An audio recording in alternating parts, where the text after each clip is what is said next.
Hello and welcome to Focus on Liberia. My name is Anthony Sie. This is the Hour of Politics. Focus on Liberia, where we educate, we elevate, and we promote all things Liberia. Do us that usual favor. Share the broadcast with your contact. The rape crisis in Liberia is at a whole new level. Today, we want to give Liberians the opportunity to be heard on this topic that is very difficult to talk about. There are names being thrown around when people are talking about this subject of rape. Some people are referring to alleged perpetrators as demons. This is serious. We are hearing about cases involving as young as 2 years old, 3 years old, 13 years old. Why is this happening? This is new or not? My name is Anthony Sie. My guest in this discussion is Margaret Mampu Dazin. Margaret, welcome to Focus on Liberia. Thank you for having me, sir. It is always my pleasure to see you comfortably seated to talk about the issues that matter. And this one is a big one. Yes, it is. This one is heartbreaking. This one is destroying the women and leaders of Liberia. Their future completely be snatched away from them. And as a nation and as people, we should talk about this. We should find solutions that will curtail this violence against women and girls and boys as well in Liberia. Let us get started quickly. Mampu, first of all, let me get your reaction. Of late, we heard about a 3-year-old that was raped, allegedly by a 17-year-old. And just before this broadcast, we are also hearing about an alleged rape case involving a 2-year-old. When you hear stories like this, what goes through your mind and what is your reaction? When I hear stories like this, it really breaks my heart. It really, really breaks my heart. And that's not just talking because it's bad. It really goes to my heart because that's and the times in their lives when these things are happening. Those are the times that girls start looking at things to focus on. Their growth, who they become as women, is paramount. And in at on that level, anything as drastic as that really destroys them. It really does. Emotionally, it wrecks them. And I had two girls. I have two girls and a boy. And I know at times I appeared so overprotective because I was faced with those issues growing up. But I was told about them and I was very mindful of them. So as much as I have been very particular about it with my kids, when I see it just being leveled on young people, young girls and boys. I have a son too who I was very overprotective of too, not because he's a person. I mean, as a boy child. Nowadays, it's also happening to boys, and that really breaks me because I look at the population. I look at our Liberians, the population, tomorrow people. I I as much as we have so much to do, so much to do to change Liberia, to bring Liberia back, or to start it on its path to be what it should be. That is one of the main issues that is going to really hamper at things. And it really breaks me just knowing all of that. Thank you, Margaret. You know, I've always loved to talk about things happening in Liberia, but this is the most difficult one for me as a male and as somebody who was so close to my mother, and knowing that I have 9 sisters. If somebody should go on my Facebook page, I posted a picture of, I think, about 7 of them together. And so I also have a girl child who lives with me here. So getting reports of 3 years old, 2 years old, 13 years old, I can't actually make sense of it. I sometimes I think what goes in the mind of these alleged perpetrators, because when we are talking about sex, when you are imposing your will and forcing yourself on a child, I'm not sure you are getting the satisfaction. I don't think this is about sex. They got to be about something other than sex. And so when I hear people say this is pure evil, this is cruelty to the highest, this is demonic, people are out of words. People cannot comprehend how in this world a human being will force themselves on, as young as 3 years old. Now, we've heard a story about this alleged perpetrator who, because he could not penetrate, who grabbed a razor I blade, am telling you. right, to provide a passage for himself. I mean, he has no idea or no sense of reasoning that cutting into this particular child will be painful, but the person did it anyway. I don't think it's about sex. It got to be something that we don't know. But hey, folks, if you are just joining us, this is Focus on Liberia. We are discussing the topic Liberia rape crisis. Where are our leaders? Or have our leaders done enough in the fight against this rape? If they are doing enough, how come we are hearing one case after the other, either every other week, either every other 2-3 days? And it's just all over the place. It's non-stop. What is going on now? Before we bring some statistics that were compiled by some advocates, specifically the Lily Justice Group, headed by Hawa Menska. They have been doing a very good job of documenting and recording these rape cases. Is there anything that you think as a mother you will suggest in this fight before we can read some of the cases? So many things, but what's number one on my list is it's hard to really require that of people coming from me, I mean from a mother going towards another mother, because naturally we are nurturers or women, and then we are also mothers.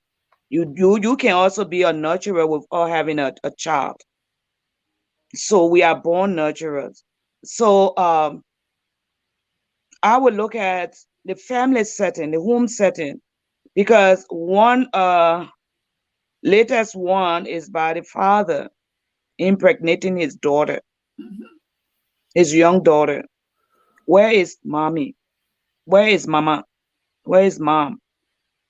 When I was having my kids, my daughters, I believe it or not, in America, because my children are like 8 years apart. I laugh at that sometimes, saying, well, I'm not strong, so I had them spaced out. My son was not allowed to give Abigail a bath. No, because over here you say, "Oh, why? That's his sister." But children perceive things differently in their minds. Abby may go to school, and the teacher might be saying, "Oh, they didn't want to touch you." And knowing that your mom maybe watch her private area, just sprinkle water there. Okay, that's something that she get. Oh, yes, my brother touched me. These are things that could happen. I didn't let her father give her a bath. I didn't let any child that came in my home to visit or spend the night be bathed by my son. When they were playing, I watched them because kids are curious. But Margaret, if I may here, Mhm. if you come to think about it, do you think our culture as a people uh, serve as a catalyst? Does our culture in some ways, uh, you know, give people reason, or does our culture encourage this, You are grounding, you behaviors grounding. that lead to rape? I mean, are you getting me? Yeah, you got some grounding effect when I'm asking you, does our culture in any way facilitate or contribute or is a factor to this rape thing that we're hearing about, quite too often, than before? I mean, talk to me. yeah, How? Yeah, talk to me, yeah, please. I believe so. Hmm. That's number one. The home setting, like I said, Hmm. the home setting. Hmm. And when you allow, it's also apart from it being a control thing, Hmm. it is also the home setting. Where Hmm. are these kids located? Why are they? I'm talking about the younger kids now. I'm talking about the younger kids, and I'm talking about later on. I will talk about the older, the father, the big brothers. But young kids, their minds are too uh, uh, um, open to these things at an early age because maybe mommy and daddy, everyone sleep in the room. But also, I think society or the has a lot to do with what's going on. I believe that too. It's power. It's demonic in a lot of ways. People may not believe it, but I believe that too.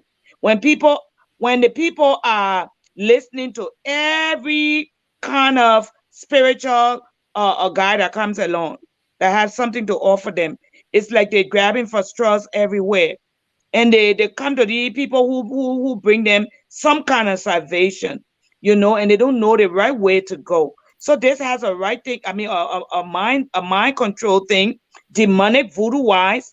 Oh, I can give you this if you will give me this. All of those things. So yes, society, the Liberian settle now the way it is. What do I name that? The way the Margaret, government. Mhm. Margaret, if I may, in our African settings, when I was coming up as a child, and when we were boys, and you see a girl passing, and sometime in school, and you will pass behind her and tap her button, and we all laugh about it. And as boys, then we didn't get penalized for that.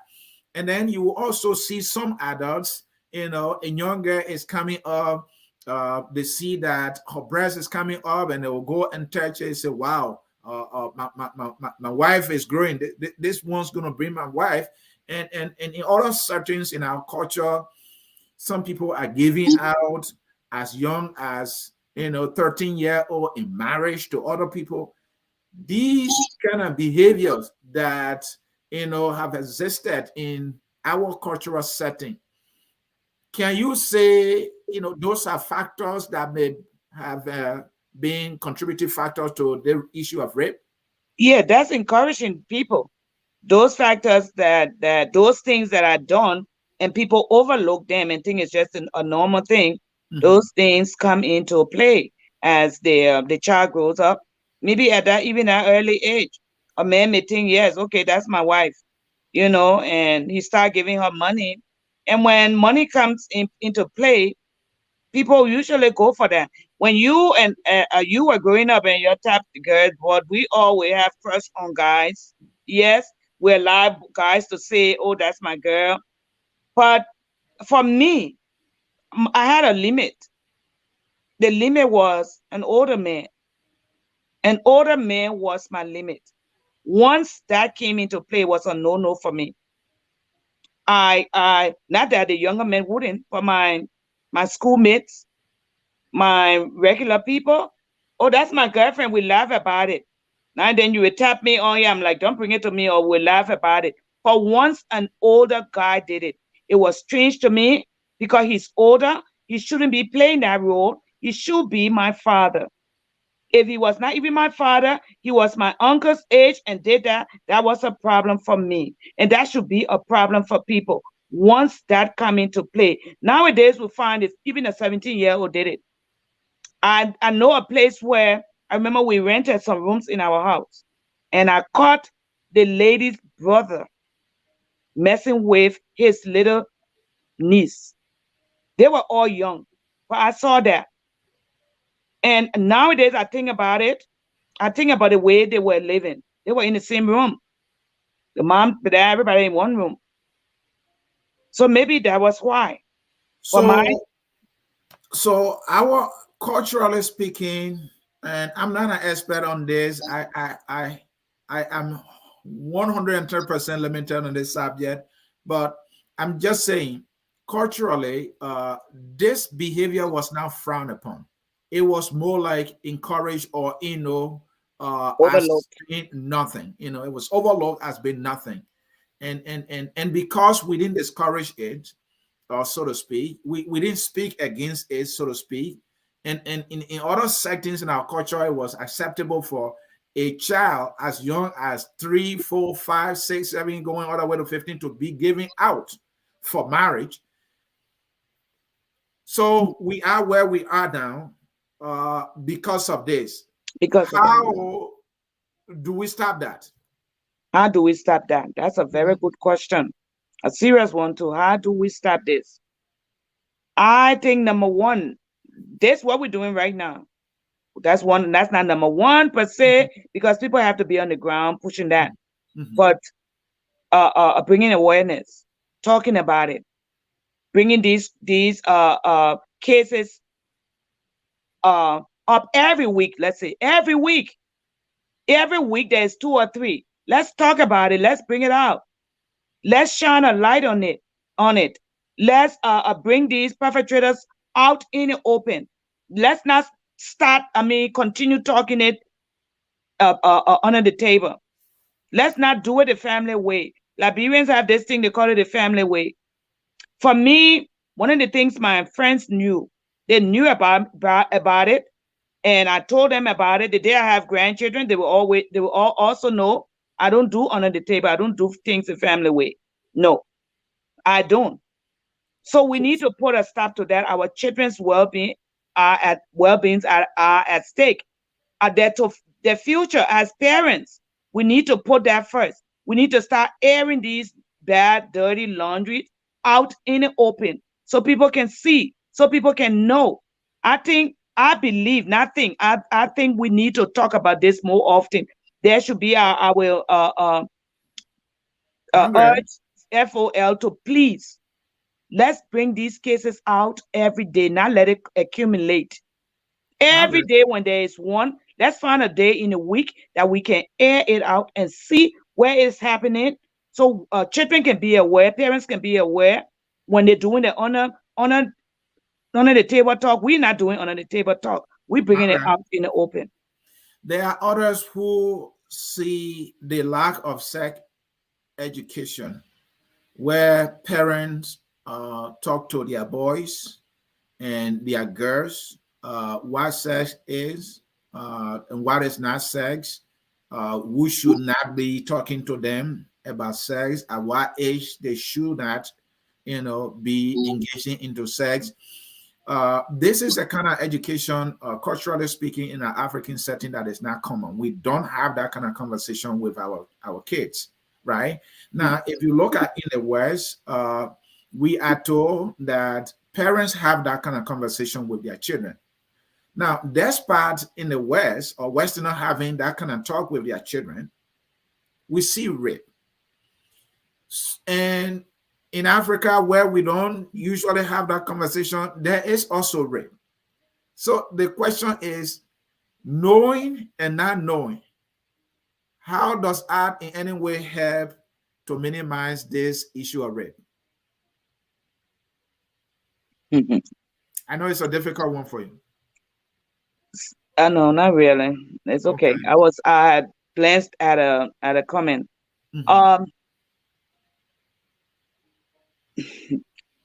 It we can it is never a thing to go at easy. It is never. For me, no. It shouldn't. We should always go on it as hard as we can. Yes, the birds and the bees. We tell our kids about the birds and the bees here. We have to tell them. Certain kids, children mature at different levels. At different levels. There are some children, you say the person born, a child was born an old lady. My youngest child was born like that. She's very mature. You could sit Abigail down at the age of 3 and talk to her, and she will understand. If a child knows that for a man to touch you, all right, when they should not be touching you, and that when a man is doing that, or if any other person is doing that, that it is a bad thing and it's called rape, and they should report it. If that child is giving that information, and then we have another child who is not told that, look, this is not right, this is harmful. Okay. You think the child who knows can prevent rape compared to the child who does not know that it is harmful? That's not a difficult question, but it seems kind of a little bit tricky. I don't know if I think you see me going back to me, making reference to myself. I was the child that was told at an early age, it is wrong. So when I got hit with that, I struck back. It is wrong. Mama told me you would do this. It's wrong. And loud. I screamed loud. I didn't just say, don't do this. I actually did that. Okay. I had a sister who was now let's talk about the child who does not know. You give a very good answer there, that the child who is aware. I'm coming to tell you about that child. From what I'm getting from you, the child who is aware that this is wrong, and anytime a man touches you or anybody touches you for that matter, you should report it. You are saying that there's a strong probability that that child will report it. Now, what about the child who is not aware or not being told that this is wrong? I was coming to that, but I wanted to give you gave me 2. I wanted to give you 3. The second one, and I will do yours last. The second one was a child in that same setting who was told it is wrong and still allowed it to happen. Oh, wow. Okay, now comes the child who has not been told. Are you asking if they were allowing or they were not allowing? I don't think they should. But it could just more likely they would think yes, because most cases I've heard, they didn't know it was wrong. Daddy told me it was okay. Maybe mommy needs to tell them, don't let daddy do that. It's possible. Like I said before, I did not let my son bathe his sister. Why would I do that? My son is not a rapist. He's not in any way linked to any rape thing. But why would I do that? Because I want my child to get all the questions you ask. It is wrong for anyone to do it to you out there. It is wrong for I don't want you to get confused if your brother do it, so he should not even touch you. So you can't confuse that. But you know that he's not supposed to do it. So these are things that child who was never told, yes, there's a probability that they will allow it because maybe the mean person. And I always go back to a mother. That's why I said we are nurturers. Sometimes these things are loudly spelled in the mind of the child when it is told by mommy. Mommy, mommy is the key. Okay. Thank you. She said momming is the key and that mothers should be able to have this And conversation. surprisingly, mothers are allowing it nowadays in Liberia. That's sad. That's what saddens me the most. They And should be the key, but they and are allowing it. talk to me more about that. I think let's do this first. Let us bring in some cases that has been reported and documented by the Little Justice Group, from my understanding, headed by Howard Meska. Howard posted this on her Facebook page, and while she posted, I went to the newspaper and I tried to do a little bit of comparison, and I realized that all these cases that she documented, all right, and these are cases that's been reported in the local daily. So let's bring some of them here quickly and share them with folks watching. So folks, as you can see, uh, again, we are giving credit to Howard Meska's Lady Justice Group. All the cases you see on the screen uh, are just January of 2022, just this year, just January alone. These are cases that were reported, cases of alleged rape that were reported and documented by Hawa Meska, and I verified some of these cases. They were also reported by the local dailies in Liberia, like Front Page Africa, the Daily Observer, and other media institutions. We verified some of these things with the Liberia sexual and gender-based violent group. So let's read some of these cases here for you. Just January alone, 11-year-old raped. This one was reported January 28, 2020. 11-year-old raped and sodomized. No further state report according to this group. 9-year-old rape. This one is January 12, 2022. Sorry. Okay, 2022. Yeah. 9-year-old rape, January 12, 2022. No further state report on that. Then 12-year-old rape. These ones were reported January 19, 2022.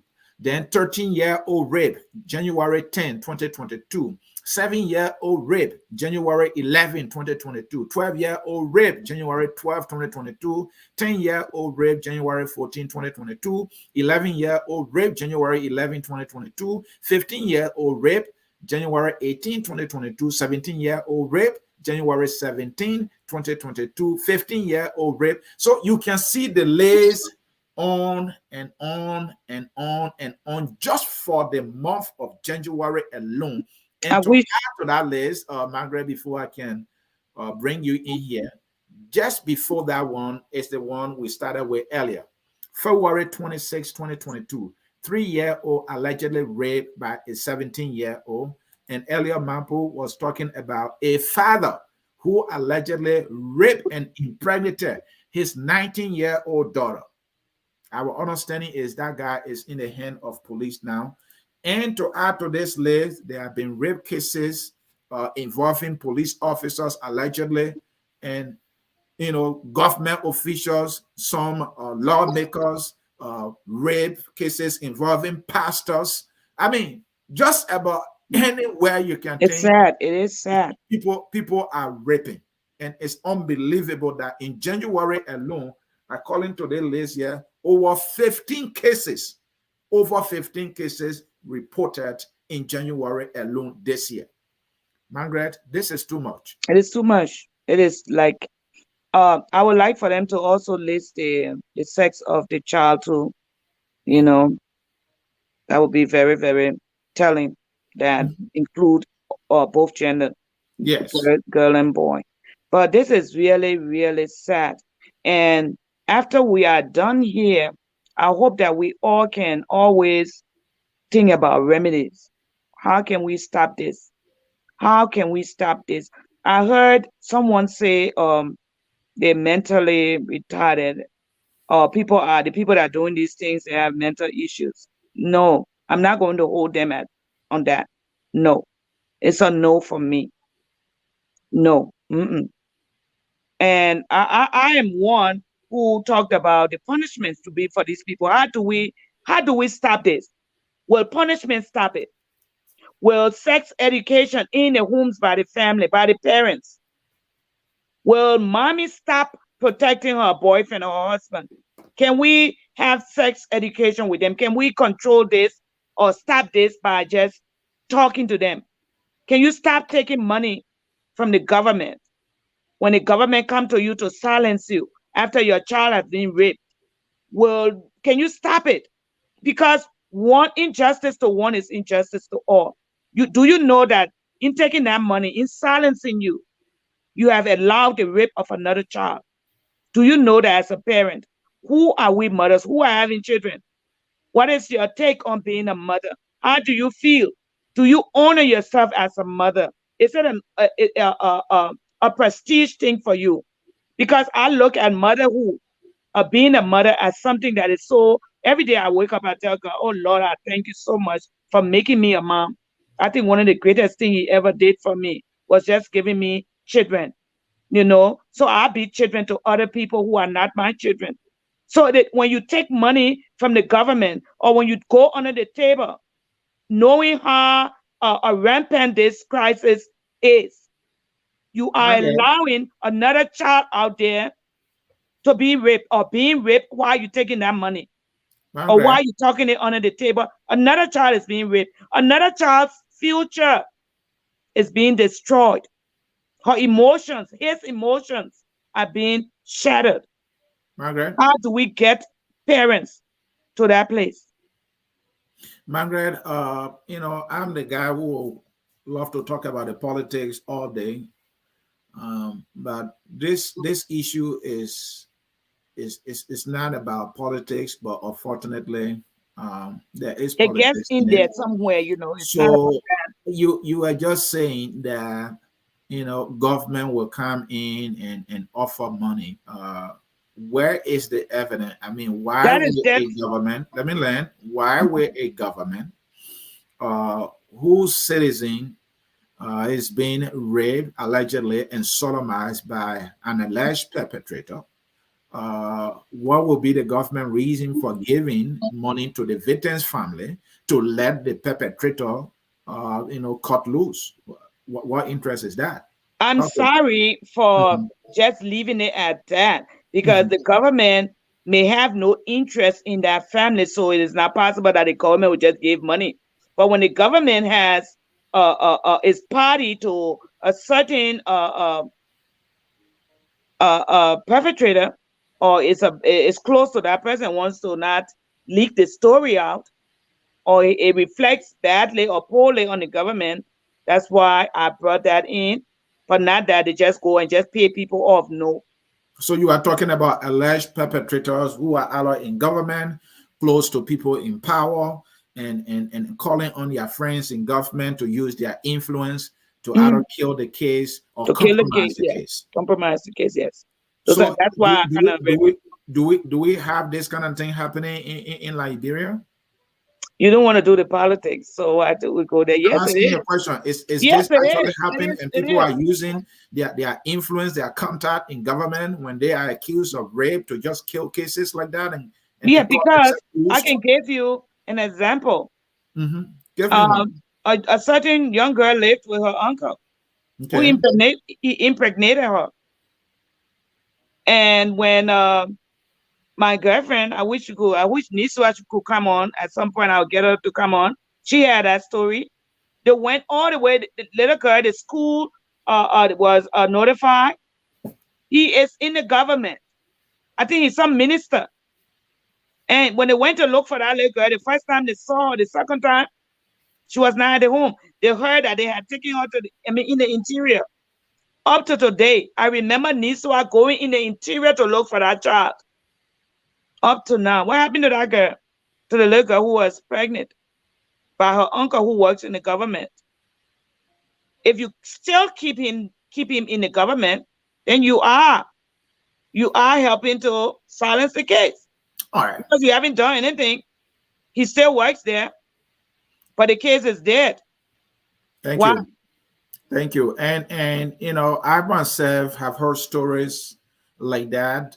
There have been, you know, that there have been reports like that where certain powerful individuals in government uh, will not be go through persecution because of their connection, and that some of them even try to talk to the victims' parents, promising them money, and some people even resorting to, you know, talking it the family way, talking it the traditional But way, no way. you know, and some of these perpetrators are usually people in power, people with influence in the society, you know, and they just get away with it, and that is unfortunate.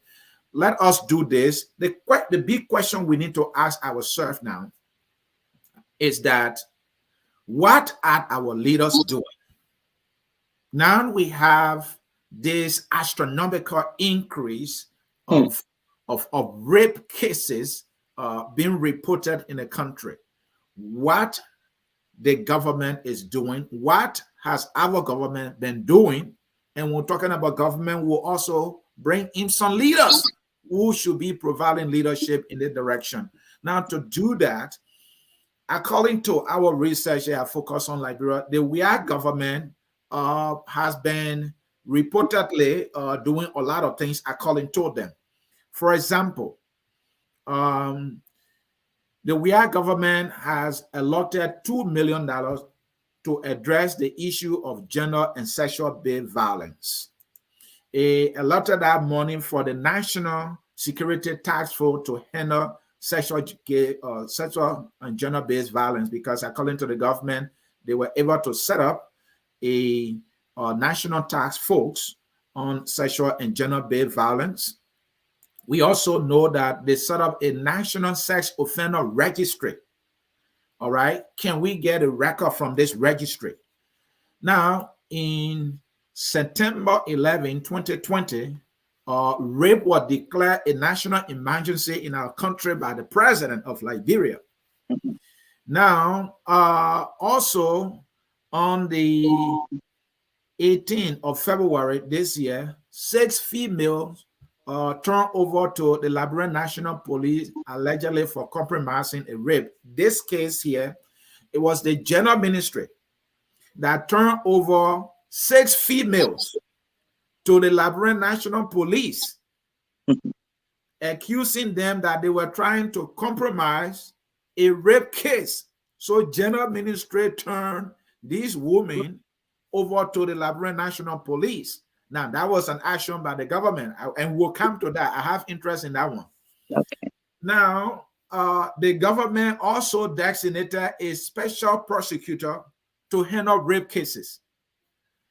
And our government also 2 years ago told the Liberian people that it had purchased a DNA machine that was brought into the country to be used, all right, to identify rape perpetrators or alleged rape perpetrators. Now, we also know that the government of Liberia provided motorbikes and vehicles to the anti-sexual and gender-based violence group or TAF folks. Also to that, they announced or placed a moratorium, 3 years moratorium on female genital mutilation.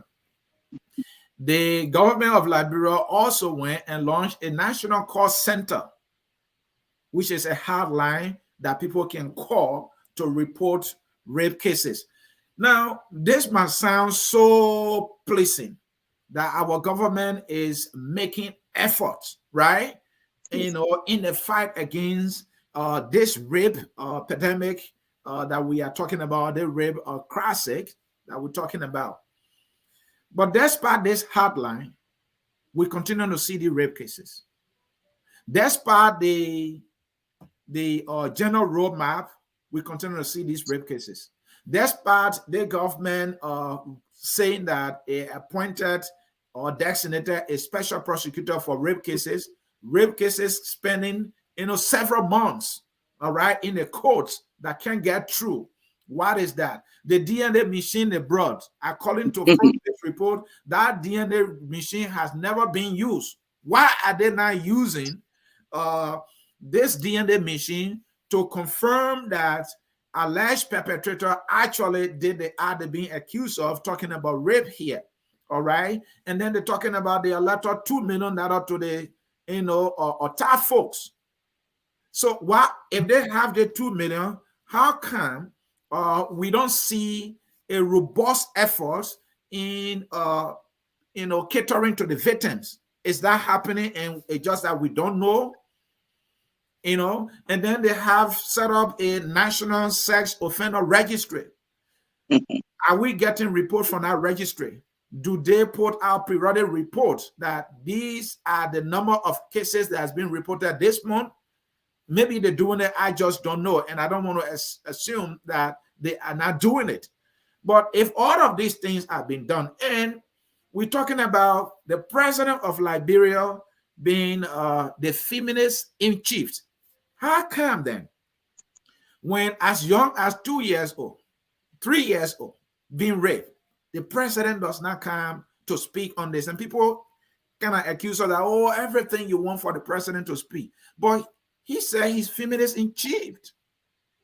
How can the president is comfortable walking away with, walking with the general minister, the foreign affairs minister, who's being accused of rape? How come there has not been any resolution on the part of the government concerning the rape case that happened in the embassy in Nigeria? How come we are not hearing reports about police officers who are being accused of rape? And so before I can bring you in, Margaret, I'm interested in this story where the general ministry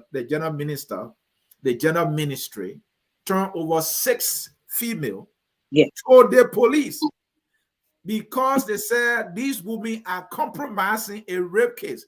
They are not the perpetrators, but they are saying they are trying to cover it up to protect somebody who was accused of rape. So general ministry turned these 6 women over to the police. Can this police be trusted when chiefs at that police headquarters are themselves being accused of rape? I want you to speak to that. The whole thing is lopsided.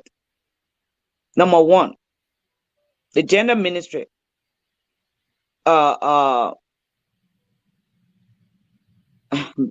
moratorium you said about the female, that's kind of like off. That one I don't even want to go there because it should not have been a set a moratorium on it to cease for a while. It should cease altogether. Okay, it should be permanent. It should be permanent. And also when you come to 6 females who were not the perpetrators, where are the perpetrators? Things do not connect in Liberia at all. Where is this machine, the DNA machine? Why isn't it in use? Is it because of electricity? But then it should be working at some point and then it goes off. But has it ever been used? No. Things don't connect in Liberia. Things are not working. But people claim they are. People protect people. People protect criminals. Criminals protect criminals. That's how we label it. Criminals are protecting criminals. Because if I'm not a criminal and I see a criminal act, I will hit on it. I will hit against it. But when I don't do it, then I'm a criminal too in a way. Because I'm promoting that. With the president giving whoever giving 2 million, what is done in what is being done with that? What is the 2 million being done? What has it been used for? Things don't connect. The registry. How about you have a registry when you don't even have a good census? They don't. Let no one tell you they do. They don't know where people live and where people are located. The names, they don't even know it. Things are all lopsided. Don't let no one fool you. Things are all lopsided because even if you have a registry, can you be able to tag these people with a different criminal behavior? Maybe yes. With the DNA, yes, you can. But with that not being used, how will you tag these people? It's like Confusion all over. Margaret, let us talk about our leaders. This is government releasing a laundry list of efforts that it has made in the fight against, sexual and gender-based violence in Liberia.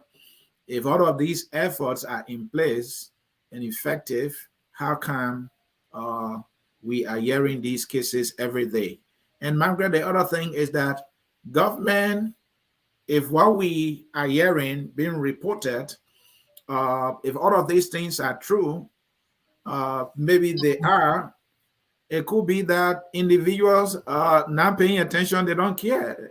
Maybe because if you look at it, government is not telling people to go commit rape. I don't think the government is there say, hey, rape is good, go and do it. These are individuals with no conscience of what they are doing and doing this thing anyway. So I don't think it might be unfair to say the government is responsible for which people are raping. People are raping because they are evil enough to do so, isn't it? Okay, I can hit on that. If we can't say that, who would have been the one to stop or put in place laws? The government. These people are victims of their own system, of the system. Some of them are willing victims. Some of them careless victims. Some of them just victims. Some of them don't know they are victims, or they just go along and sing this tune. But the government is the main focus point here. If the government Are you had laws satisfied in with the place, government effort, Margaret? They listed a lot of things here that they are doing. if they're doing Is it, that enough? that's if that's enough. If it were implemented, if those things were being implemented, it would be enough to start off with. But are they? Are they? The DNA machine could be number one. Does it work? But Is it it's not really in there? use. That's According what to I'm report, trying they to are not say. using it. They're not They brought it using in it. the So country 2 years ago, and you're not using it. That means you're not using it, to help identify these perpetrators. then the police who go to do the crimes, I mean to go and stop people or arrest people, are also doing the same things. Do they know what? Do they know that they're going to get away with it? Maybe they do. It is really a serious issue in Liberia. We are really facing something that is it's going to take not just one person or just the government. And Margaret, I'm not cutting you off. You are talking about the police. Then a story that I read just came to mind that there was this female who was in jail, and the police officer raped this girl while she was in jail, and that was also reported. And Yes, and that's what I mean. I'm just trying to speak to your question that I mean the police should be the one processing these cases and turning them over to this so-called special prosecutor that was designated by the government, so that these cases can be prosecuted very speedily. But it's obvious that these cases are not, funny light of day or seeing the light of day. I mean, if that were the case, maybe things would be a little more better. So I'm saying to say that police officers should be swift in prosecuting these cases, but the police themselves, they have their hands in the cookies jar, and that is sad. so this is a broken system. It may seem like it's trying to work, but it's not. It's still broken. In the center, the core is we're dealing with people. We are dealing with people. People make citizens. Citizens vote. And we are dealing with broken people. People are being broken on a daily basis. Their minds are being tampered with. They are being destroyed. And we're going along like nothing happens. So a woman will march down the street to protect her rapist. So to silence people who are banging on a rapist. So, Mothers will Margaret, get let us come to the bigger question here. In all of this, leadership is needed. And we are talking about effective, firm, intentional, and robust leadership. A leadership that is paced, that this must stop, and those who are being accused are prosecuted and that they face the full weight of the law. I have my own recommendation as to what kind of punitive measure should be given to rapists when they are, processed and adjudicated in the court. And if the court makes a decision that, the person is guilty of rape, I have my own recommendation that I will be making at the end of the day. The bigger question is, where are our leaders? Where is Claudia? I'm coming to the politics now. Where is Claudia? Where is the general minister? Where is the president? Where is the legislature? Where are our pastors? Do the people really serve God? The pastors are not talking. Some pastors are even committing rape. Tell me about use of rape. So, Margaret, let me continue to ask questions. Where are our leaders? Where are the political leaders? When all of these things happening, where are they? Releasing one statement here and there. Where are the women of Liberia? Talk to me. Where are these people? I wanted, as soon as you say that, and when all else has failed, I would like to hope to say, where are our mothers? Where are our pastors? After all of the questions on the government, where are they? Where the general minister? Where this, that? When all else has failed, I would like to also add, where are our mothers? Where are the pastors? Because I think that would be the go-to people. That when they go on the streets to protest, only women, their voices will be heard. If the pastors are talking, preaching about it, going to on the streets with the mothers, that too will be heard. But all these people are silent. They're not talking. If they talk, they are talking in favor, or they're doing the same thing that we're talking against the raping. Like you said, the pastors, yes, they are raping. Yeah, look at the list. Look at that list. And that's more. That's just in January. This is just January. Today is the 1st of March. Just January, yep. And one has already been reported of the 2-year-old. Yeah. That's number one. After, let's make a mental note, or let's put it out there. Today is the 1st of March. A 2-year-old has been raped. It has been recorded. Let's see tomorrow whether today will not be 2 or 3. Then we'll be able to really calculate. And folks, again, we are telling you the list you see on the screen there that we just showed to you is just for January 2022. And we got women in this top. We got a first lady. We got a first lady. We got a VP who is a female. Gender minister is a female. So why these? They did not change your profile picture, but there are some leaders that change their profile picture to Claudia picture, who is not a victim in any shape or form here. When we're talking about a rape and sexual and gender-based violence, I don't know her story, but I don't know of any report of that out there. All right. But because of a book, we saw women.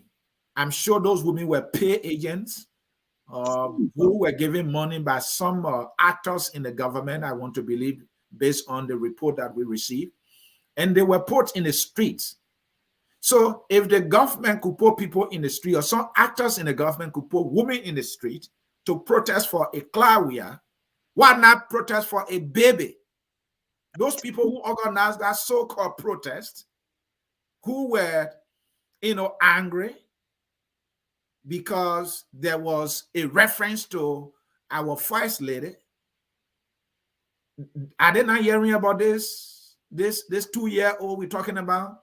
They did not hear about it 3 years old that we just talked about. That's all what everybody talking about. Where are they? Where are the women who protested for? Can you protest for the little girl too? Can you please protest? Where is Darius Dillon, who changed his profile picture to Claudia picture? Where is he? Can he change his profile picture to the little girl? Where is Edwin Snow, who changed his profile picture to Claudia?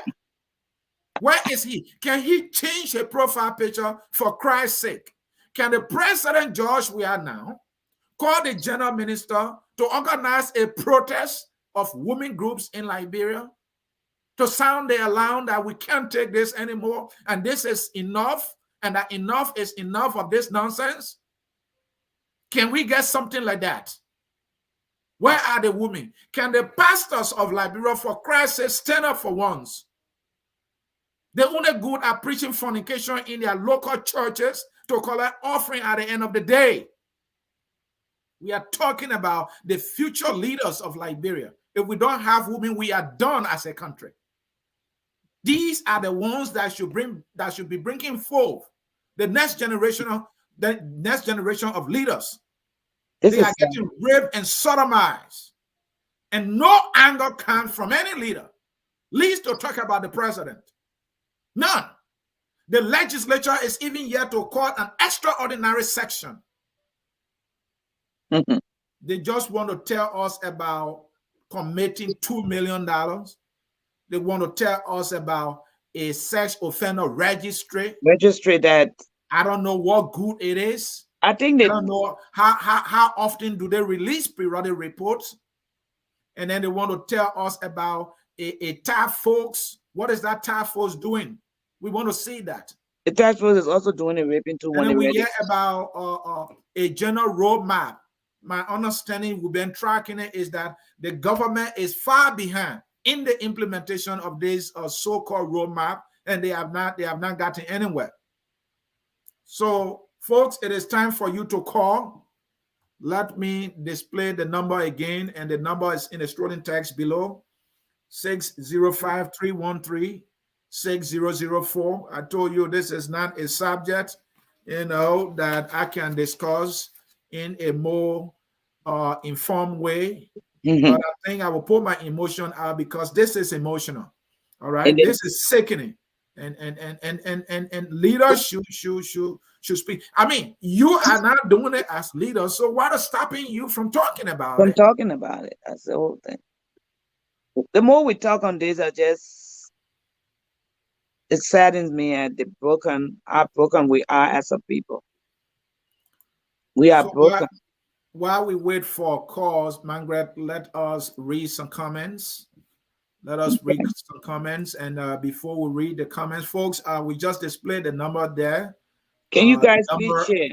The number is 605-313-6004. The code to enter is 791-403 # to join the conversation. That number is also in the scrolling text below.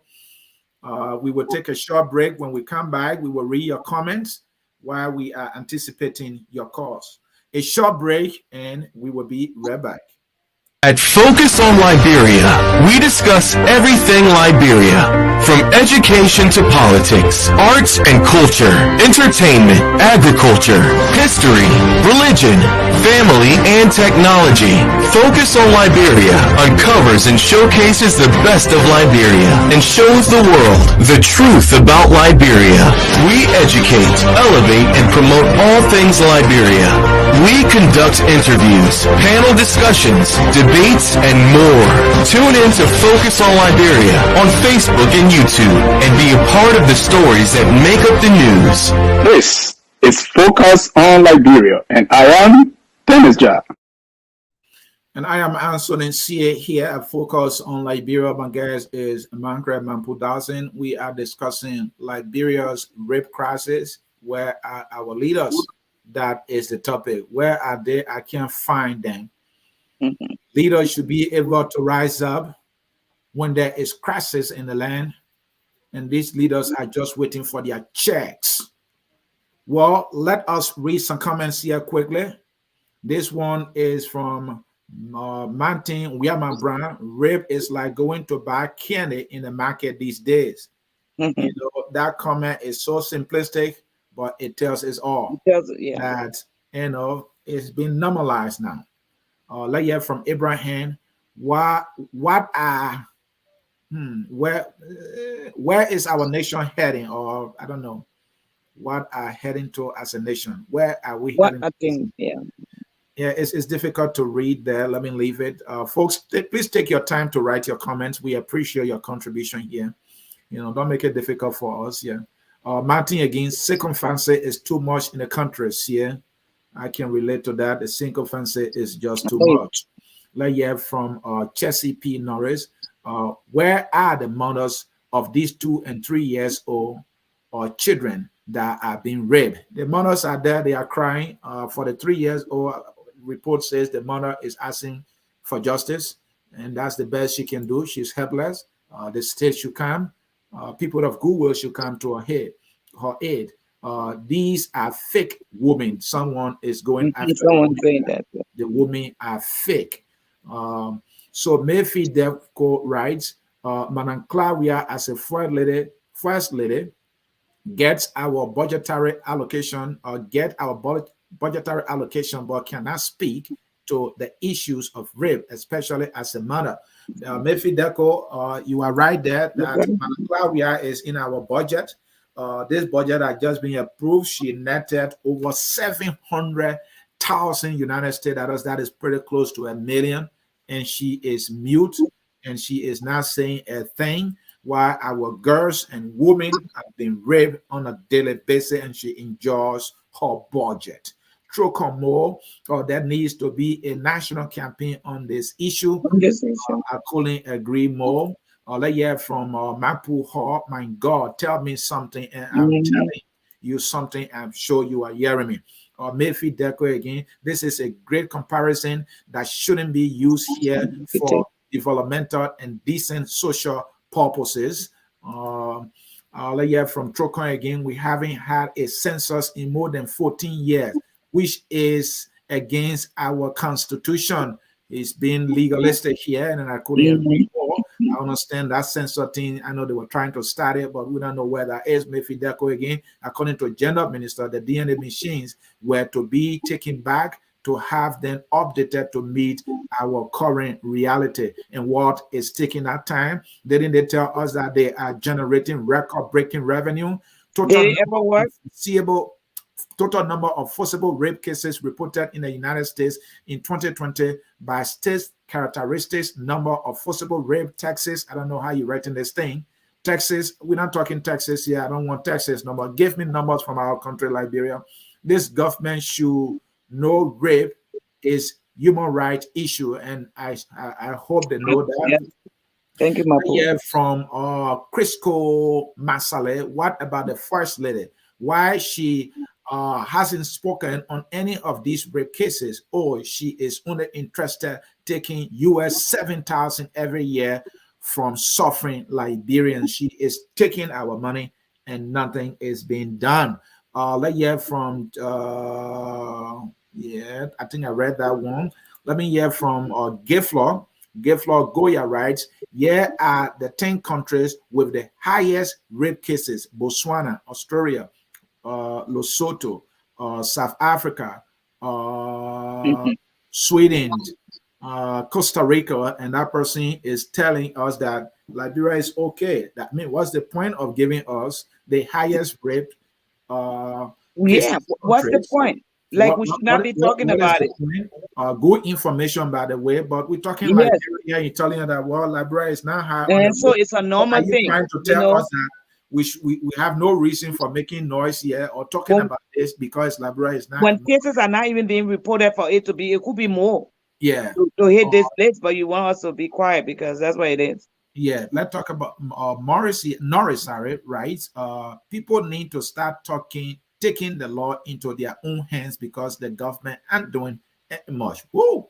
The person said, is big. That is big. Yeah. You know? So the person call YouTube, man, call our own policy extraordinary. I think he's giving her props. I think she might have said something that person might. We will get to that comment.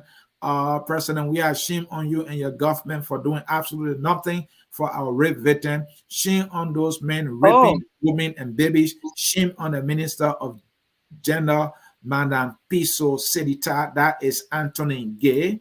Let's see comments here. A lot of comments. This one from, okay, I think I read that one. James Tano writes, some people do these things for demonic purposes, especially with little kids. Chelsea here again. What does a 3-year-old child know about rape? That child knows nothing, but that child is being raped. Let's hear from Nanil. I hope I got it right. I recommend Mana Hawa Menskor as our next general minister. Thanks for the work you do, my dear sister. I don't think Hawa wants to be general minister. Hear from Call here. It's been reported more. That is all. Call again. Yeah, that's true. The fact that it's been reported is one step towards a resolution. It means there is awareness and people are no longer hiding it. Hiding it. I agree more. Yeah. She writes here, she's a warrior. I think she's referring to Hawa, who someone recommended. Excellent job in documenting these things and sharing for us to have a unique sense of the total number of rape cases reported so far just in the month of January. And we want to say thanks to Hawa Mens got there. Margaret, you were responding to the comment by the viewer who said, technically saying that Liberia is not among the countries with the highest rape cases. I want you to speak to that. Oh, the viewer that I had put that there is like a diversion tactic. Like why are we talking this? This is I don't know what they didn't go into why, but by that you're saying that Liberia is not even on the list of the countries that are high on rape. But that doesn't mean that we should sit around and make it get to that point and let it get to that point. That's our reasons for coming. There's a saying that prevention is better than cure, right? Yeah, we don't want it to get there. We want to prevent it from being to that level where it's going to be a statistic where someone going to list us a country like at least in a way, yes, we're not there. Yeah, that's good. We should not get there. That's the problem. That's what we're trying to do here. It's an inclusive thing. Everyone should be on board. Not because we're not there, so it shouldn't matter. It should matter. Yeah, we have a caller here, Tevina Cole. She is someone who has devoted her time to this particular subject. Tevi, thanks for joining us. Let's listen to you, please. Good afternoon, good evening. Can you hear me? Loud and clear. Okay. I want to thank you for this discussion. Usually, people think that all the women should lead this cause, and some don't understand that this is everybody's business. And so I thank you for this discussion and the numerous discussions on related issues. I also want to thank your guest. She's been awesome today. I listened to the whole hour of things. But I wanted to comment on a few things that were mentioned and some things that you were unclear about. Yeah. I thought to call in because I do have some information on that. Yes, please do that. Your guest talked about was, awareness, more awareness, and I certainly agree with her.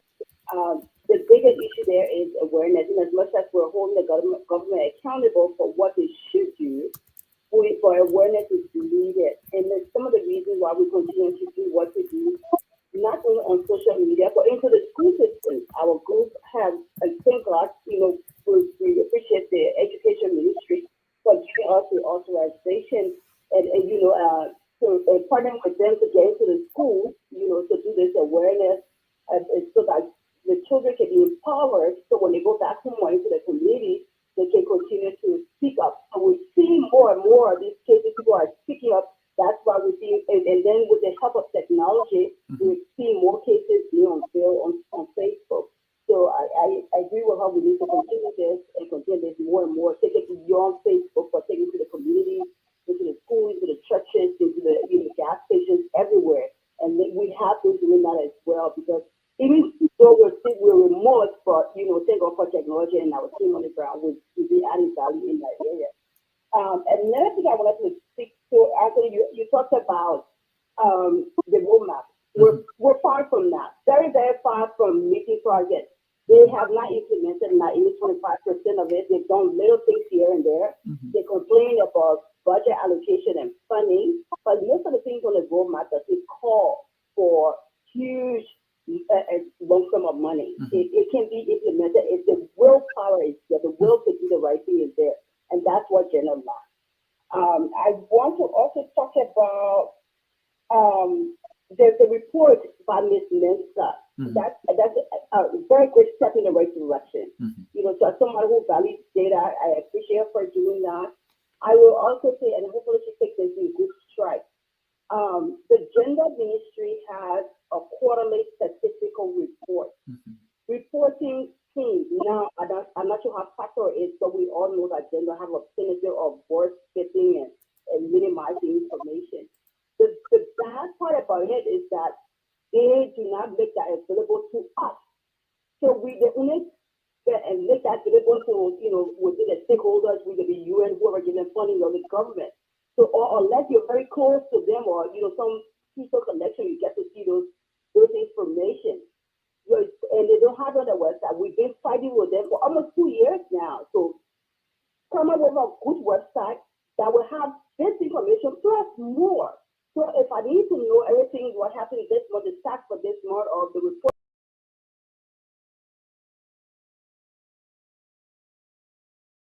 remediated, and, you know, whatever help and, you know, processes they have in place to help victims and, you know, and more of that.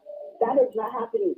Now, based on the touch point that I have at gender, or we have, and I say the point of contact there, they said, and again, I'm taking it with a grain of salt, they are working on their website, they've been working on it, and right now they're in the process of putting data together or putting the content together. Putting content together doesn't take more than a week to build a website and put all the content there. So for somebody who works with technology, I don't buy that, but that's what you're saying. But back to Ms. Mr. Data, I think, like I said, it's a good step in the right direction, but I think she needs to take it a bit further. And again, hopefully she takes this with good stride. When you look at the data at face value, it depends what she's trying to accomplish. Is she just trying to tell us the number of cases that's out there based on the newspaper reporting, just have it documented in one place? It's a good thing, but if somebody looks at it at face value, they would think that, oh, these are all the cases here, and none of them have been solved. And truth be told, some of those cases have been handled. So I think one step further, again, a good feedback, one step further is to document, part of that documentation process to document that, okay, of these 16 cases, three of them were handled, and these three were persecuted, and these are still open cases. And also validating that with gender, because gender too, you know, will be a good way to cross-check it with them. Validate them, okay, this is what I collected based on the 5 newspapers or different sources.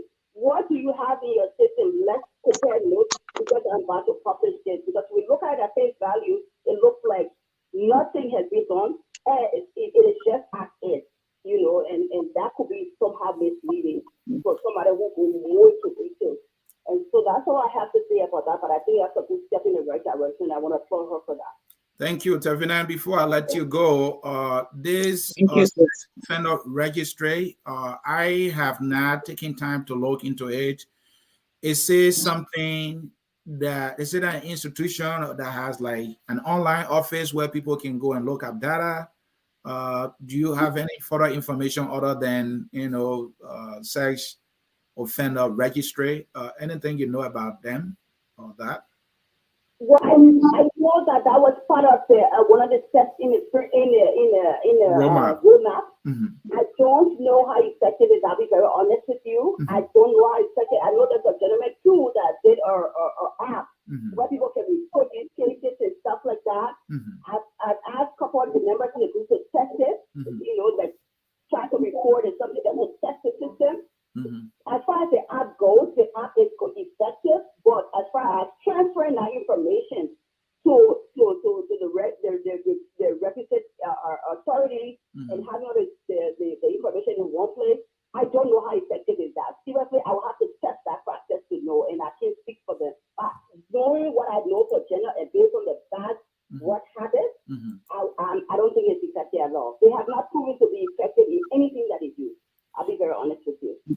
And Tavina, what's the name of your group again? I know it, but I just want the listeners to hear that from you. The Liberia Sexual and Gender-Based Violence Movement, and we have a Facebook group. I mean, we just don't follow my page. My page is for personal things. It's for playing, playing during my time.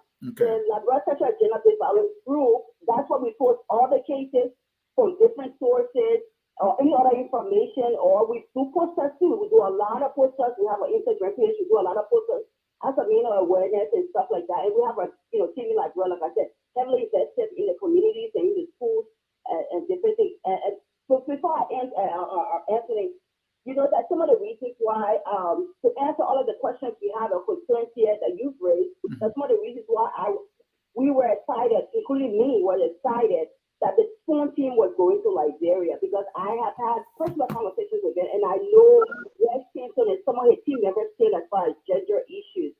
So I was hoping that with the stay there, they were going to have those open discussions with gender issues, visit some of the one-stop centers, visit some of the some of the safe houses, and bring back first-hand reliable information for us.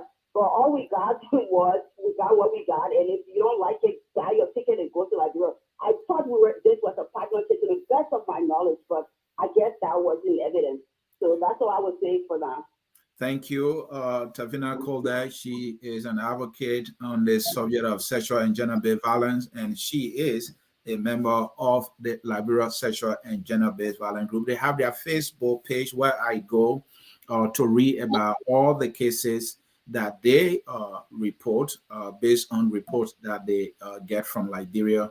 We want to say congratulations to that group. And she offer a recommendation to our sister Hawa Meska from the Lady Justice Group. She did an excellent job in documenting reported cases, who were involved, when it happened. And she did that to give us a sense as to the frequency of the rape cases that are happening in Liberia. But Tavina is saying she should go a step further. I don't know much about her institution, but I know she has that institution. It could be a matter of funding. I don't know how many person there, working along with her. This is time. She has a day job like most of us. Yeah. Work, but this is her passion, and so she's making some effort. Like all of us. But what I'm saying is that even if that list as is, if she would have sent us an email to gender, any one of them, right? And say, hey, can you cross check this and stuff like that? And Tavina, you've been dealing with these people, especially at the gender ministry. Hassan. I'm not sure how close you are to Piso, but I know Hassan there, who is the deputy minister. I know him personally too. But sometimes to get information from them, is difficult, and that is painful. Yeah. So Hassan is a good point of contact for anybody. I would tell them for sure. What are you friends with him? And it could be because he knows you. And it could be because he knows me. Maybe some people who don't know him, he's not answering the phone. And that shouldn't be that way. If you are serving the people, you should pick on the phone. Yeah. For answering, these people are totally responsible. That's what we pay them tax dollars. So whether exactly. or not, they have to give us information when we request it. Exactly. So that is my point. I didn't know he before. Yeah. That is my point. So thank you. Thank you, sir. All right. Well, that would do it for calls. People don't want to call. This is not their favorite subject. One of the favorite subject too, but this is a subject that actually destroys my spirit. And focus on Liberia. Say, hey, we being Liberia's most respectful media institution in online television in the Liberian community. We needed to take time to highlight this issue because, hey. If we are anything, it's because of our women and our girls, and people need to know that. Mambo time is fast spent. We have to leave it there. And let me read this comment from Dave Ja. What is the comments here from Dave Ja? Dave Ja writes, it is important that the president speaks constantly, because if he does, he elevates the issue and brings such to the level of national consciousness. I think that is my point. That is, the president is speaking, given that he's the most powerful person. He is the head of the nation. And if people see his anger on this wickedness, this demonic act being perpetrated by evil men, maybe people will see reason to say, I better not do this, because if I do, I will be in trouble. Mapu? yes. I would just like to add a little bit to what our sister, the caller Davina just said, and also to ask that we include everyone. This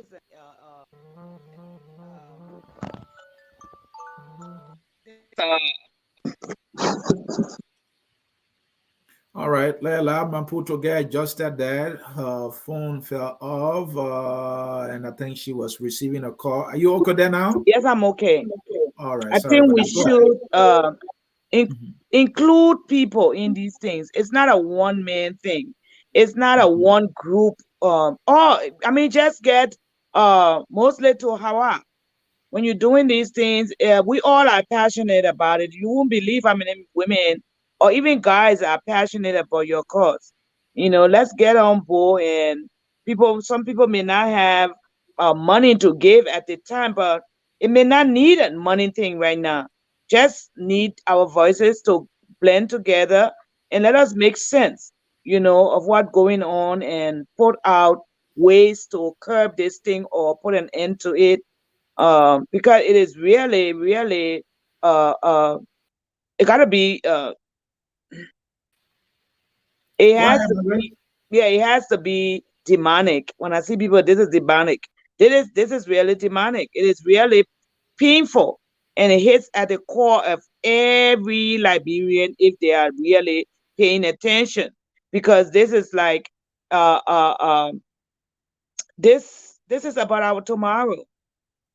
You can fight for one part of Liberia and leave that out, you know. So I'm glad you have me on this today, and I'm very, very thankful for the chance to let my voice be heard. Thank you so very much. And folks watching, I've been asking you, what is your recommendation for punitive measures against these rapists? These rapists, what should be done to them? A good friend called George Lobo is saying we should use execution, that if any of them is accused and the case is reported, processed by the police, sent to court and found guilty, with all the evidence overwhelming that they did it, he is saying that person should be executed. And George Lobo said he's not going to apologize for his recommendation in dealing with these rapists. What do you think? I'm looking at the comments. I want to see what do you think? What is your recommendation for punitive measure? I was on board until we're doing this, and now that we are doing it, and then I thought about something else. If there were listing of these people, and if there were a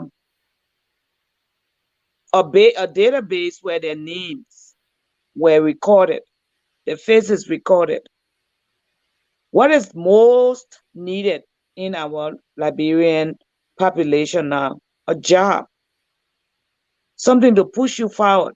What if you were denied a job, or you were fired from a job because you were called out on one of these rape cases? Wouldn't that be something that would help to stop this? Yes, and I believe in strict up punishment. I do not believe in the death penalty, but I think we should look at those things. Some people are very, very lewd in these acts. They do it that there is no tomorrow for the next person. Because look at the girl that died after being raped. No, I was asking for your recommendation, and you gave one. You Yeah, said that, and I think I like the recommendation that you gave, that if it is finalized, proving in the code of law that any person is guilty of the act called rape, If the person were employed somewhere, they should be fired from that job, and Fire from probably that job. not even get a job in Not even Liberia get a anymore. job, because And that is most you, needed. They yeah, need you money, also, they need jobs. you also said that person or picture should be placed somewhere so we all can see the person or how wicked they are, so that everybody can point a finger at them. That is shaming, naming and shaming kind of thing. And I think that is a solid recommendation. Mapu, thank you so much for that powerful recommendation. All right, folks. You know, I'm asking folks, what is your recommendation? And we are about to close here and about to do my closing. What do you think should be done to these rapists? I am saying, for my recommendation, because I'm still looking here, people don't have recommendation, and it's understandable here. And there's a comment here from Alberta Davis. Alberta Davis said, for a small country like Liberia, with the smallest, little population, around 5 million for the number of cases that's been reported, I think Alberta is making the argument that means Liberia also fall in the highest category for rape cases. And I think that is a direct response to the viewer who said that Liberia is not among the countries with the highest amount of rape cases. Now, my recommendation will be the closing. I want to recommend to our government that when one is accused of rape, that person should be processed by the police and should be investigated in our court system. When all the evidence are gathered that the person is the doer of the act of rape, that person should be placed into jail for lifetime. And while that person is in jail for lifetime, that person should be able to work, and that the work that person will be doing, that person should earn a salary or pay, and that pay should be given to the victim. I repeat, when one is guilty of rape, that person should face life imprisonment, and while that person is serving that life imprisonment, for that entire time, that person should be able to work, and the money that person will earn in that prison, let's create job at the prison, for which that person, so if it means that you will teach the person to be a tailor, and they're sewing clothes, and they should be paid for sewing clothes while they are serving that lifetime in prison. That money that person earns should be used to take care of the person they have victimized. The rape victim should take care of that person. And maybe just 10% can be used for the person to feed themselves, because the country Liberia cannot be feeding somebody who destroyed the life of another person. That is my recommendation, and I hope it makes sense. Somebody here is saying they should be castrated. Castrate him, period. And that is Macra Kun, and I think that is a powerful one. Folks, in cyberspace, this is how we will come to the end of yet informative, balanced, and fairer edition of the Hour of Politics here at Focus on Liberia, where we educate, we elevate, and promote all things Liberia.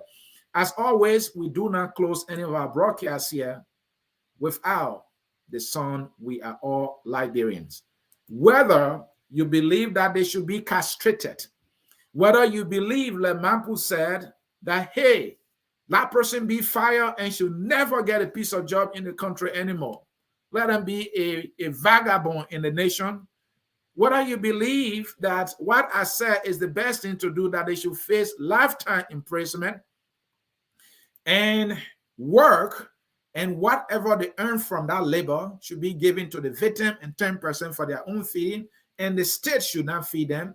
Whether you believe the government is doing everything and it's not the government's fault, whether you believe our leaders are doing nothing and it's not their fault, it's just that wicked people in the land are just doing wicked things. We are all Liberians, and that song takes us home right now. Until I catch you again, my name is Anthony C. saying to you, bye-bye.